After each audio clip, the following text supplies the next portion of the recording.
O programa Trilha Social, o programa que fala o bem, faz o bem e divulga o bem, começa agora. Convido a você que está aí do outro lado da telinha. Você já fez alguma coisa boa para alguém hoje? Se não fez, está na hora de começar. Sabe por quê? Porque fazer bem ao próximo, quem mais ganha é você.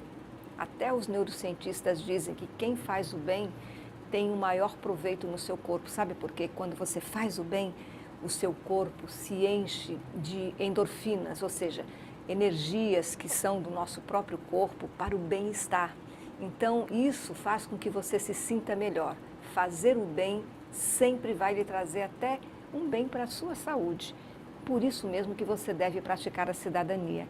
E você que está aí, que ainda não se decidiu o que vai fazer, mas quer fazer alguma coisa, é só você entrar em contato conosco através do e-mail programa trilhasocial@bol.com.br, que nós podemos indicar para você as pessoas que já fizeram a diferença na vida de muita gente. Você entra também no Face, você vai assistir pessoas que fizeram o bem, que transformaram vidas. Você pode se espelhar numa delas e pode buscar também o nosso programa. Se você fez um trabalho social, nós vamos trazê-lo para cá também, para que você possa contagiar outros corações. Afinal de contas, o nosso mundo, nós estamos só de passagem.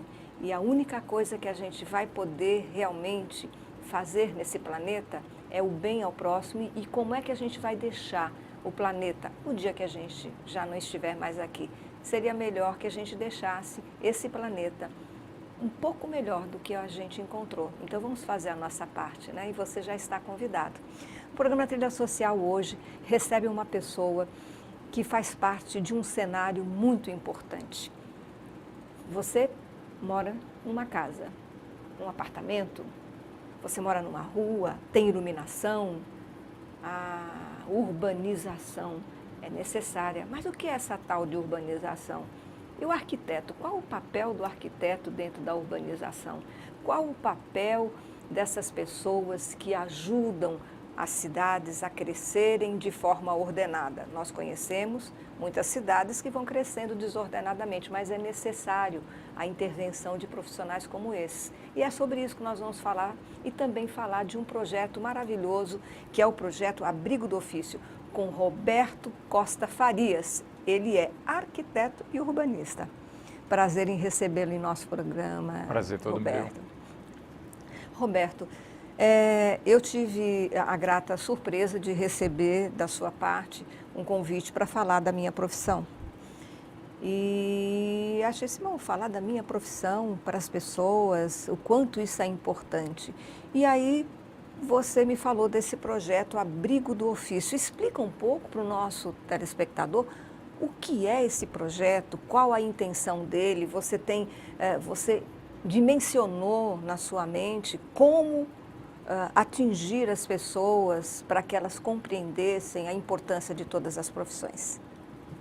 O projeto Abrigo do Ofício, ele nasceu preliminarmente de uma intenção de juntar a profissão arquiteto e urbanista, que fica tão separada. Como o urbanista depende muito da gestão pública, então muitas vezes o que a gente intenciona como um sonho não acontece. O dia 8 de novembro é o dia do urbanismo e o dia 15 de dezembro é o dia do arquiteto. Então, a minha primeira intenção foi levar para a Casa da Arte, na Gaça Torta, no ano de 2016, esse projeto Abrigo do Ofício, onde, como arquiteto, eu tenho tangenciado campos da pintura, da escultura, da fotografia, do design imobiliário, dos projetos arquitetônicos e projetos urbanísticos. Eu enxergo uma cidade já pronta e que com algumas melhorias e ocupação, principalmente o uso, vai fazer com que essa manutenção seja mais ampla. A gente tem, por comportamento, dissociado da cidade.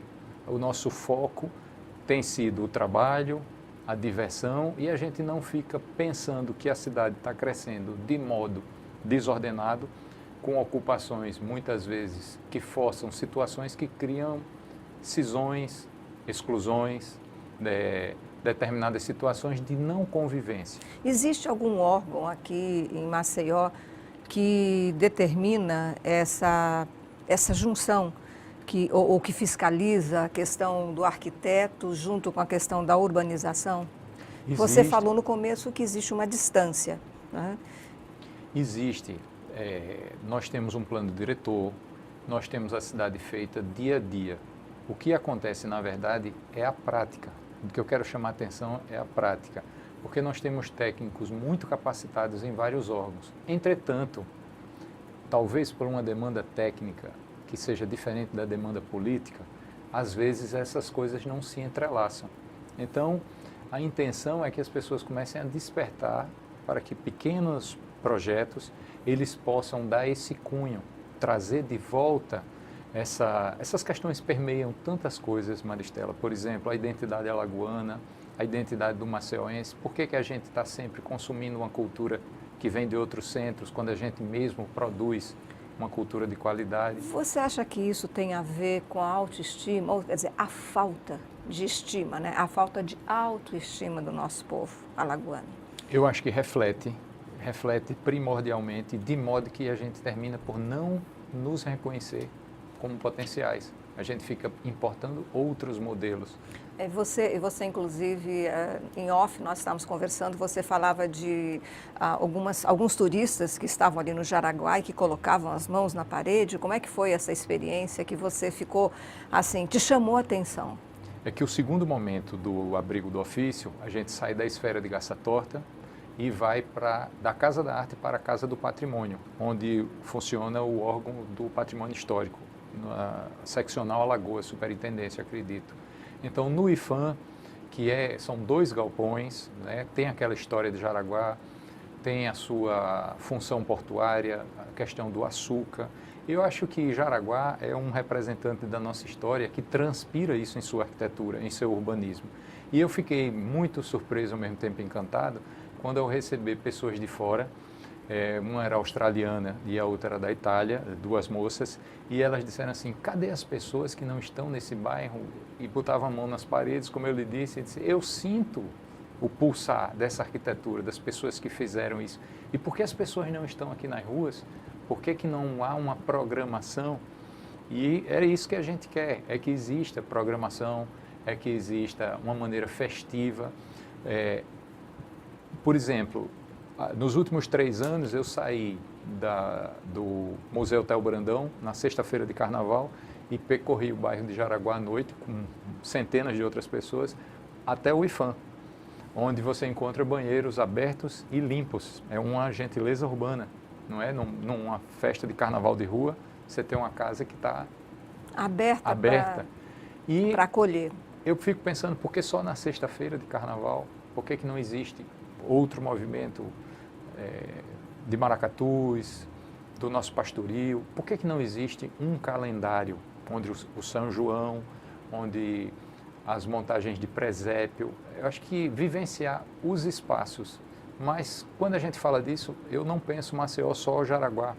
Eu acho que todos os outros bairros, porque a gente tem um acúmulo de atrativos na orla da Ponta Verde, Pajuçara, muito bem servido, mas os outros bairros ficam a desejar. Você tem a rua fechada ali, mas nos outros bairros você não tem um movimento de uma feira, de um evento onde se comercialize móveis antigos, onde os artistas possam expor nas praças. Quer dizer, essa ocupação territorial, né, feita em prol dessa identidade ou da construção dessa identidade, ela poderia e deve levar as pessoas ao convívio. O que a gente busca é a alegria do encontro, do conhecimento, principalmente da troca. Então, na Abrigo do Ofício, a gente tem formado 3 termos. Um é vencer com, ao invés de convencer. Então, se todos se congratulam, dão as mãos, a gente vai vencer com. O outro termo é cerebridades, cérebros, ao invés de celebridades, eventos efêmeros. E depois observar e absorver, porque os bons exemplos, eles são seguidos com muito mais tranquilidade do que as imposições. Isso que você falou me faz pensar em algo que possa ser um caminho.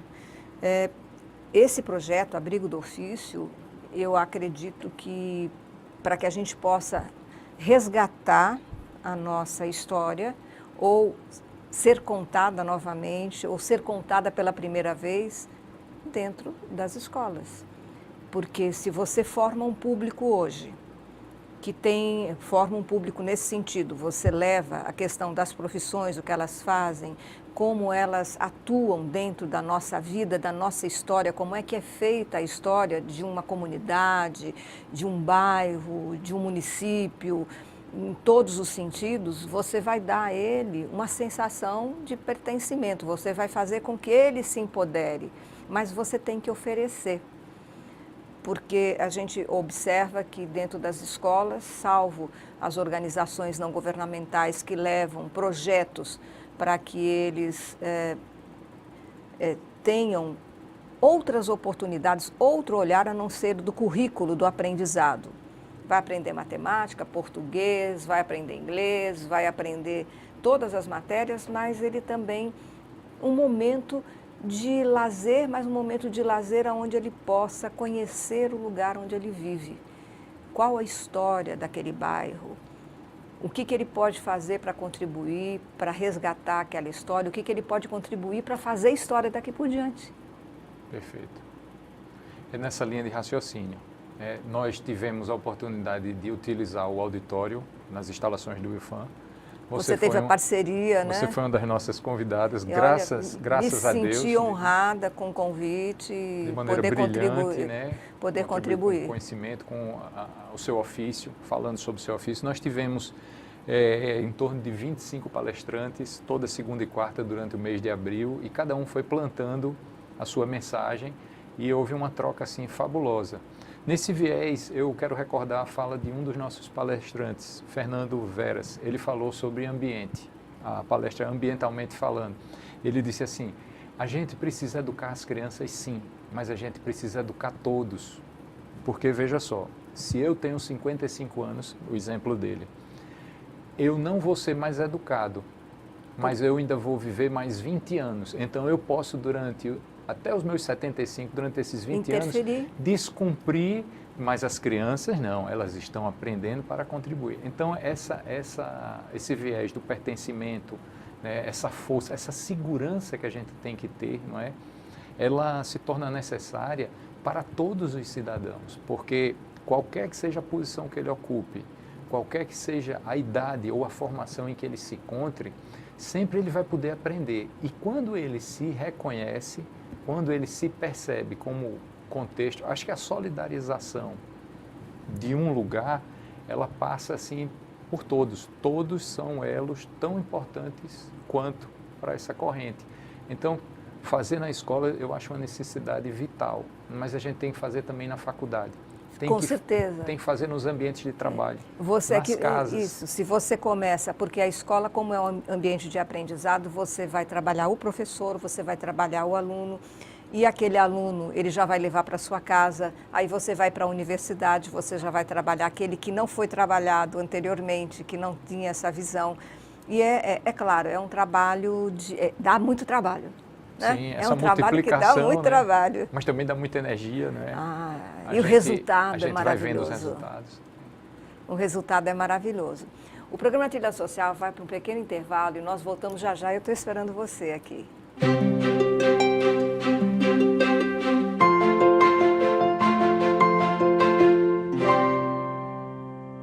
O programa Trilha Social volta agora desse pequeno intervalo. Nós estamos aqui com Roberto Costa Farias, que é o nosso arquiteto urbanista, com essa ideia maravilhosa do Abrigo do Ofício. É um projeto maravilhoso e que a gente não tem a dimensão do que é o Abrigo do Ofício.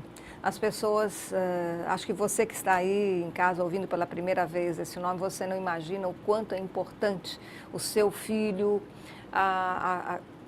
o seu estudante que ainda vai começar a pensar na profissão lá na frente, se ele participa de um projeto como esse, ele vai ouvir várias pessoas falando de profissão, ele pode escolher uma das profissões que forem colocadas ali.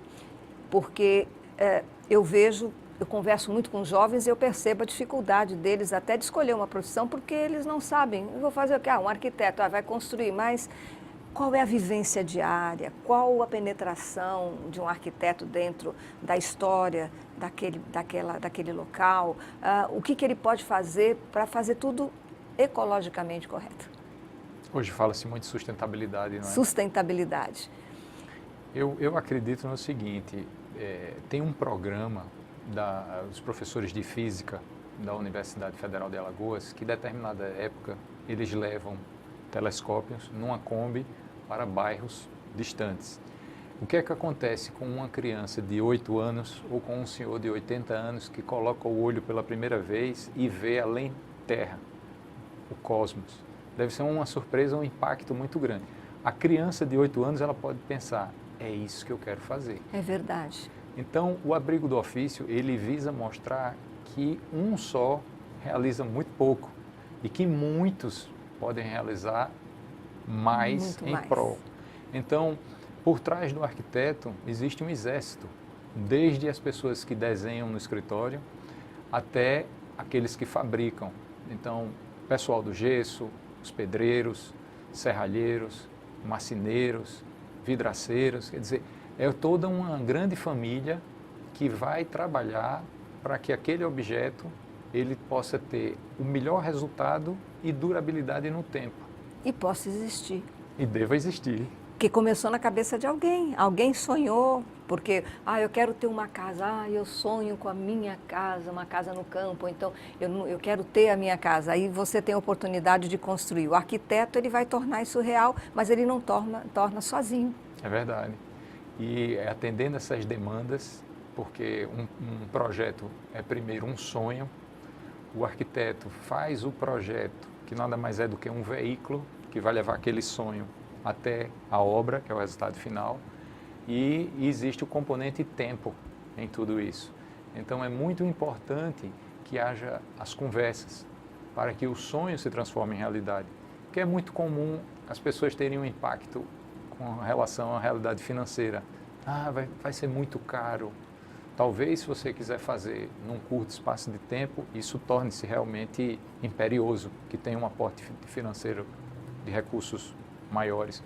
Mas se você pode levar um tempo e fazendo a coisa com uma certa sazonalidade, você chega no seu sonho dentro de um delta tempo e vai colher o melhor resultado. Então, o arquiteto, ele existe justamente para resolver essas equações, para pensar não só do ponto de vista do cliente, mas do ponto de vista da obra, dos materiais, de que maneira aquele objeto construído arquitetônico vai se colocar diante da cidade, porque às vezes a gente tem ocupações muito grandes e que a parte de insolação e de ventilação prejudica quem está do lado. Então, se houver uma sinergia maior, se houver uma atenção para o todo, para a coletividade, eu acredito que a gente passa a ter resultados mais amplos e duradouros. A gente estava conversando em off da permanência, né, da intenção que as coisas tenham a sua durabilidade. Né? E o mais importante é que você adequa a questão do local que você vive, que é o clima que nós temos, por exemplo, é um clima quente. Então, se você vai construir, você tem que saber se vai construir com a janela, com a porta para o sul, para o norte, o quarto, onde é que ele deve ser. Tudo isso demanda um conhecimento. Isso é fundamental na construção, porque você vai promover a vida, não adianta falar só da construção. Se você condiciona bem, eu acredito que você está trabalhando com prevenção de males. Se você não condiciona, você pode resultar em patologias. Pessoas podem ficar com um viés alérgico, outras pessoas podem não ter o sono repousante que merecem para poder enfrentar as obrigações do cotidiano. Então, acho que a casa, o ambiente do trabalho, o somatório disso tudo, quando a gente leva para a unidade de bairro, quando a gente leva para a cidade, tudo isso tem que ser muito bem pensado e coordenado de modo que os resultados eles sejam duradouros. Uma casa aconchegante, ela precisa de ter realmente um conhecimento anterior de um técnico da área, né, de uma pessoa formada na área, como é o seu caso de arquitetura, porque a gente vê muita gente, às vezes, fazendo o seu desenho no papel, que podem até fazer, faz uma fundação e levanta as paredes. Mas se ela não tem esse conhecimento da onde ela deve colocar cada cômodo da casa, ela pode sim, como você disse, ter uma casa onde promova doenças, né? Porque o quarto pode ficar num local onde tenha muita umidade, aí você vai dormir num local onde tem muita umidade, não é bom. Uma cozinha num local quente demais, a cozinha por si só já é quente, sim, ela vai ficar mais quente ainda se você colocar ela direto para o sol. Então tem todo um conhecimento básico para que um estudo, né? Não é simplesmente, não é apenas levantar. Fazer uma casa não é só levantar uma parede. Sim, e também as correções, elas se tornam mais caras, porque se você não teve o enxergar antes, e o projeto permite isso, é você analisar todas as equações, porque se a gente pegar alguns pensadores, eles dizem assim, não se projeta para, se projeta contra. Então, o que é que você vai combater? É a intempérie? É a corrosão da maresia, demais, é o calor demais, né? Você tem que fazer aqui no Nordeste uma área extremamente sombreada. Existe o advento do ar-condicionado, mas você não pode estar com ele o tempo inteiro. É muito importante que todas as equações sejam pensadas para que no projeto elas sejam atendidas, sejam criadas defesas, para que você não tenha um produto com uma conotação inferior, onde você precise de correções, de reformas. Eu estou aqui há 5 anos na casa, mas se eu fosse fazer outra vez, faria de outra forma. É comum pés direitos baixos, né? Pé direito é a altura do piso ao teto, e os antigos eles faziam pé direito mais alto porque eles sabem que o ar quente sobe, então existe uma zona de conforto, onde você fica com o ar sendo mais fresco por conta da renovação, e em outras situações é o contrário, né? Seria ideal que quando chovesse não se fechasse a janela. Para isso você precisa ter um beiral mais longo para que o ar possa circular.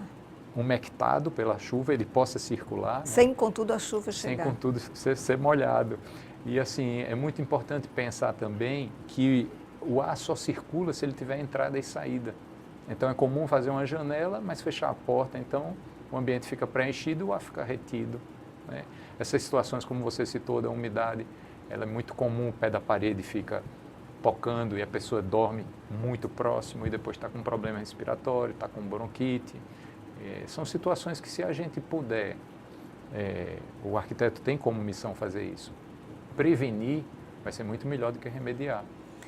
Você já está falando sobre a sua profissão e o programa Trilha Social se compromete com o abrigo do ofício em trazer as pessoas que no seu ofício falaram durante esse período, para que vocês também possam conhecer o que é cada ofício e o que ele oferece para a nossa sociedade. E também para inspirar você, né? Se você ainda não tem uma profissão, para você se inspirar numa dessas pessoas que virão aqui no nosso programa para falar desse trabalho. E também esclarecer, está sendo muito esclarecedor tudo o que você está dizendo, que serve para a gente. Eu tenho certeza que muita gente que está te ouvindo agora já está pensando, puxa, aquela casinha que eu fiz, olha, eu fiz a reforma, tive que refazer. E normalmente, quando a pessoa faz algo pensando só naquele espaço, ela não pensa na questão do tempo, qual o problema que pode causar, e depois o problema vem, a pessoa gasta muito mais.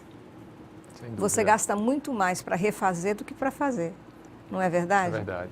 É verdade, porque você vai ter que desmanchar e fazer outra vez. Mesmo que sejam reparos pontuais, esse gasto vai ser maior. Em relação ao abrigo do ofício, eu acho que a gente também está abrindo para as pessoas que estão pensando de que elas vão sobreviver, não é? Exato. Então, o jovem, principalmente, que está decidindo para o vestibular, ele também precisa perceber que não só o que existe de curso nas universidades, existem outros ofícios. E a pessoa, inclusive, pode ser autodidata, procurar o conhecimento, se adequar, não é?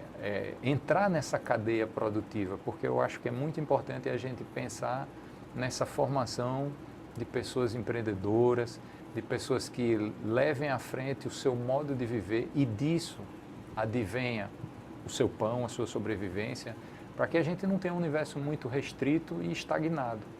É importante ter um alcance Nós temos talentos de uma amplitude tão grande dentro do estado de Alagoas, dentro da capital Maceió, a orla salgada, que é do Oceano Atlântico, a orla de São Francisco e a orla doce, essa cultura da lagoa, que são lagunas, né, tão própria desse lugar, o coco. O coco ele ainda é muito pouco usado na construção civil, ele podia ser usado numa escala muito mais larga. Nós temos também o sururu, a casca do sururu, ela pode ser vinculada a material de construção. A gente tem uma produção muito grande, muitas vezes isso é perdido. Então, acho que existe... E o que falta, por exemplo, para a gente poder aproveitar a casca do sururu? Falta um entrosamento com quem? Ou com o quê? Ou algum órgão? O que a gente poderia fazer para que isso acontecesse? Eu, como planejador, eu sugiro, né? Então, a minha claro. ideia assim, é criar uma sugestão. Mas eu vejo, por exemplo, a Universidade Federal, ela tem um campo de pesquisa para construção civil. E a Lagoa Mundaú produz o sururu. A casca é um resíduo. Então, é levar ela até que as pessoas ou a transformem num agregado do concreto ou, ao triturar, seja utilizado como adubo, por causa da riqueza que existe de alguns componentes químicos necessários à recomposição da terra, né? A outra questão é a questão do resíduo. Quanto menos a gente gerar, melhor. Porque quando a gente afasta o lixo de junto da gente pensa que cumpriu a missão. Mas a gente está botando o lixo junto de outra pessoa. Você está apenas trocando de lugar. Você Exatamente, não está resolvendo. Apenas trocando de lugar, não está resolvendo. Então, de que maneira a gente... Porque tem esse viés muito forte do consumo, do marketing, né? Isso tem sido uma marca desse século XXI, né? As pessoas, elas têm que ter. O abrigo do ofício, ele quer dizer às pessoas, vocês têm que ser, né? E assim, de que modo essa interação, né? Eu acho que com um consórcio de muitas cabeças, né? As pessoas pensando, e pensar que isso pode ser meio de vida, sim. Deve ser um meio de vida. Com certeza. Olha, o programa Trilha Social está chegando no final. Passa rápido, né, Roberto? Muito rápido. Mas eu gostaria que você fizesse as suas considerações finais, deixasse a sua mensagem e o seu endereço eletrônico. Olha, eu quero agradecer muito o seu convite, Maristela, e dizer que para mim, momentos de Nós é que enriquecimento. agradecemos. robertocostafarias@hotmail.com para qualquer contato, para levar adiante esses assuntos. O que eu gostaria de dizer é que as pessoas procurem se fortalecer dentro do que elas são, que elas procurem ser celebridades na medida em que elas podem observar e absorver, e que a gente precisa, na verdade, vencer com. Precisamos fazer um leque de pessoas onde todos envolvidos e com o mesmo pensamento, que é esse legado que você anunciou antes no programa, fazer o bem, deixar um planeta melhor por onde a gente passou. Somos polinizadores, podemos plantar mais árvores, podemos trocar, contar histórias. Então, enfim, que essa sinergia ela seja ampla e perene. Eu agradeço. Eu que agradeço. O programa Trilha Social, o programa que fala o bem, faz o bem, divulga o bem, volta a semana que vem. Eu vou estar esperando você aqui. Até lá!